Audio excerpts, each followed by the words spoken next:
buhaya sa Indonesia nagpapanggap na taong nalulunod para manlinlang at makapangbiktima. Likas na sa mga tao ang maging alerto, lalo na kapag nakakakita ng taong nasa panganib o nangangailangan ng tulong. Pero marami ang naalarma sa nasaksihan nilang panlilinglang umano ng isang buhaya na tila taong nalulunod. Kung paraan nga ba ito ng buhaya para umatake ng tao at makakain, ito yung kwento.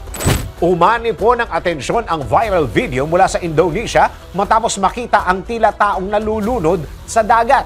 Pero yun pala, isa itong saltwater crocodile. Kung titingnan mabuti, tila kamay ng tao ang kumakampay sa dagat na parang nalulunod at nanghihingi ng tulong. Pero ayon sa mga saksi, isa itong buhaya at hinala nila, ginagawa raw ito ng buhaya para umatake ng tao. Depensa naman ng mga crocodile experts, hindi na raw bago ang ganitong galaw ng mga buhaya sa dagat dahil ganito raw ang kanilang ginagawa kapag ini-enjoy lang nila ang kanilang kinakain, kung saan paikot-ikot lang daw ang mga ito sa ilalim ng tubig.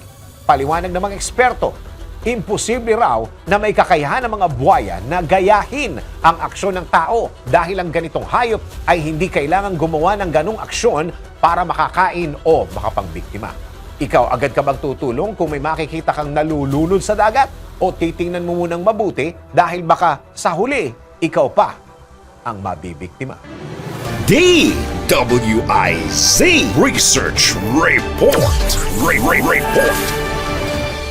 Thank you for watching. Tuloy lang ang panonood at pakikinig ng tamang balita sa DWIZ News, DWIZ News FM Regional, DWIZ News TV, Aliw Channel 23, nationwide.